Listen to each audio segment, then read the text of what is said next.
Dette er en instruktionsvideo for at vise, hvordan man tager YouTube-filer og sætter undertekster på dem, som man har lyst. Jeg ved ikke, om dette er den nemmeste måde, og jeg ved heller ikke, om det er en lovlig måde, men det er en måde, som jeg har fundet ud af, virker rimelig fornuftigt. Her ser man et screencast af min skærm, som den ser ud lige nu. Jeg har åbnet en webbrowser, og man ser heroppe de forskellige faner, som jeg nu engang har åbnet, når min webbrowser den er åben. Det man gør, det er, at man først finder den YouTube-fil eller YouTube-video, man gerne vil give tekster. I det her tilfælde har jeg fundet den her video, som er sådan en lille fin video om, hvordan man laver et kladogram. Den er på engelsk, så det giver god mening at sætte danske undertekster på den. Det jeg gør, det er, at jeg markerer selve URL-adressen her ved at sige markere den og sige Ctrl-C, Ctrl-Copy. Så går jeg ind i en anden, jeg har åbnet her, som hedder Clip Converter. Der findes utrolig mange forskellige clip convertere på nettet, hvor som i det store hele bare sørger for at lave YouTube-filer om til filer, man kan downloade på sin computer. Den her hedder altså clipconverter.cc, og jeg kommer den adresse, jeg lige har kopieret for et øjeblik siden, ind her. Og så siger jeg, at jeg godt vil have den i AVI-format. Jeg kunne også have valgt MP4, det har også virket for mig uden problemer. Jeg ved ikke, hvad der er hurtigst og nemmest. Det hele tager som regel et lille stykke tid. Jeg siger så continue her, og så sker der en lille smule. Så er spørgsmålet, vil jeg gerne have en mobil version eller en standard kvalitet? Jeg vil gerne have en standard kvalitet. Den skal hedde How to Build a Cladogram, det er jeg glad for. Og så siger jeg sådan set bare start. Så begynder det her Clip Converter med at konvertere min fil, og det vil ende med, at jeg om et øjeblik får en besked om, at nu er den parat til, at jeg kan downloade filen.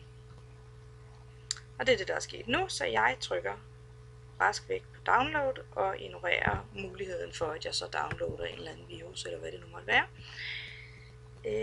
Og mens den downloader, håber jeg nu, så ser vi lige, hvor lang tid det tager. Hvis det tager rigtig lang tid, så pauser jeg lige den her indtaling imens, og så vender jeg tilbage om et øjeblik.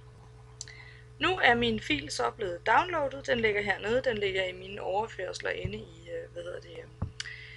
i mine filer. Og det jeg nu vil gøre, det er faktisk at uploade filen igen. Og det gør jeg meget enkelt. Jeg har i forvejen en Gmail, og det betyder, at hver eneste gang jeg åbner YouTube, fordi det er jo ejet af Google, så kan jeg åbne en ganske almindelig YouTube-film, hvor end det nu måtte være henne. Det kunne for eksempel se sådan her ud. Jeg kunne faktisk bare tage og åbne en ny her. Gå ind på youtube.com. Og allerede her, der kan jeg så gå op og trykke ved siden af den her upload. Og i virkeligheden så vil jeg ikke engang gøre det. Jeg vil bare trykke på upload, og så beder den mig om at fortælle, hvad er det, du gerne vil uploade.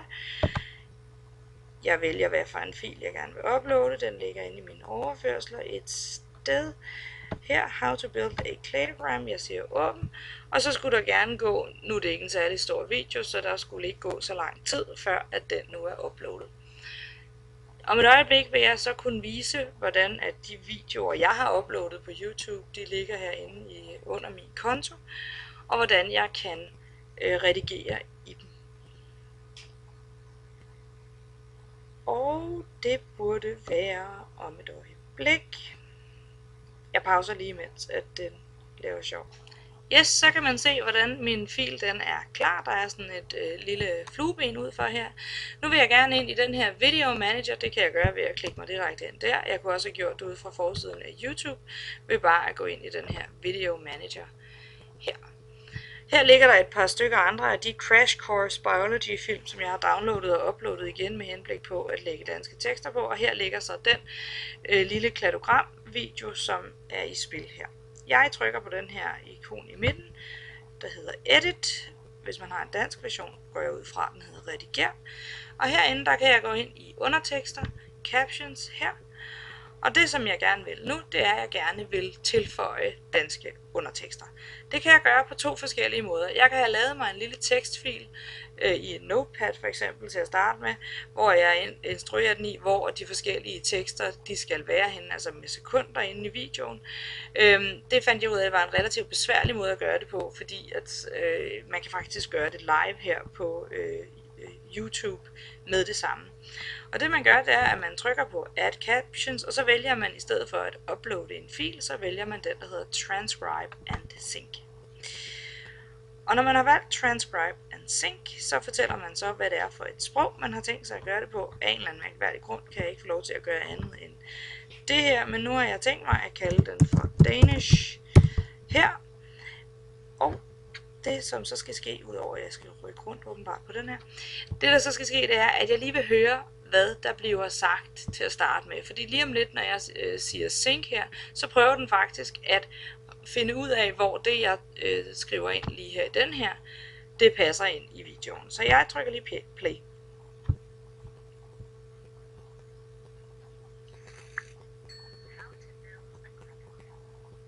Hvis man ikke kunne høre, hvad der blev sagt der, så blev der sagt how to build a cladogram. Og det har jeg nu tænkt mig at skrive her, fordi så tror jeg, at den er ret hurtig til lige at finde det. How to build a cladogram. Værsgo. Så siger jeg sync. Og så fortæller den mig så her, at der er en syncing-proces i gang, og om et øjeblik, så skulle den gerne være færdig, og jeg har prøvet at finde ud af, hvor det her det skulle ligge. Og det gør det meget nemmere for mig at fortsætte med så at sætte undertekster ind. Yes, her er den. Jeg trykker på den. Og her kan man så se, at den har sat den ind ved 4 sekunder og 60 hundrededele inden, og her skal den skal så være på i 2 sekunder efter dens mening her. Det har jeg tænkt mig at ignorere fuldstændig koldt, fordi jeg vil jo gerne have danske undertekster på. Så det jeg gør nu, det er, at jeg ændrer underteksterne til sådan bygger man et kladogram. Sådan her. Og så vil jeg gerne se, hvor passer det ind. Så trykker jeg på tiden her. Og jeg skruer lige op, så I også kan høre, hvad den siger. Så det ikke tager for lang tid for den at gøre det. Sådan her. Og så viser den simpelthen, hvor langt, altså lige præcis den tidsramme, som er i spil her, sådan at man kan høre, hvordan passer mit lille tekststykke her ind i videoen. Og nu er det så nemt, så jeg bare kan fortsætte, og så siger jeg add below, så sætter den samme, som allerede findes en gang til, giver den 2 ekstra sekunder her, eller 1 sekund har den gjort her. Den skal nok være, hvad ved jeg, 3 sekunder lang, eller et eller andet. Så jeg sætter den fra 6 til 9 sekunder, og så hører jeg lige, hvad bliver der så sagt umiddelbart derefter. First, choose. Se, der har jeg så ikke gjort den lang nok, fordi så siger den first chooser, og så går den ikke videre, vel? Så nu sætter jeg den lidt længere. Choose. Og det er der ingen, der bliver lykkelig af. First, choose a set of organisms. Yes, sådan her. Så først vælger man et sæt organismer, som hun siger, og det ligger nu der. First, choose a set of organisms. Yes. Sådan her kan man bare fortsætte ind i sit, ind i sin YouTube-fil, eller YouTube-video, og når man er færdig, så siger man Save Changes, og så burde den, altså jeg har haft problemer med, at den har lavet sådan nogle mærkværdige ting og sager, hvor at, jeg ved ikke, om der er gået for lang tid, så jeg har vendt mig til at gemme sådan ret hurtigt derefter. Og for at der ikke skal være noget ballade med, at man kan vælge forskellige tracks og sådan nogle ting, så har jeg også begyndt at vælge tracks og slette dem. Så den her, som bare hedder How to Build, eller de her engelske tekster her, dem ville jeg gå ind og disable, sådan at man ikke længere kan se dem. Men at hvis man tager tekster på den her, så er det altså kun danske, man har. Og af en eller anden grund, så viser den nu de her English Automatic Captions nu, og det er helt forkert, og det er en af de problemer, jeg har. Og det jeg så gør, det er, at jeg siger tilbage og tilbage en gang til. Og så går jeg faktisk frem, fordi jeg skal lige se. Jeg er ikke interesseret i de disabled tracks, jeg er interesseret i de aktive tracks, og det er så den her. Og så burde jeg faktisk ikke gøre andet. Det burde nu være sådan, at den her video, som jeg nu har,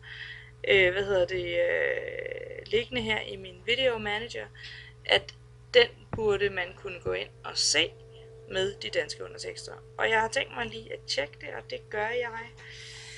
Og ved at gå ind i min video manager. Og så siger jeg play på den her.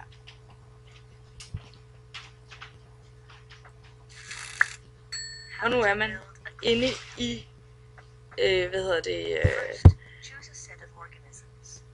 nu er man så inde i, en ganske almindelig browser med en ganske almindelig YouTube-adresse, og det her, det er så min uploadede version, man ser med de tekster, som jeg har lagt på. Det var det. Tak for nu.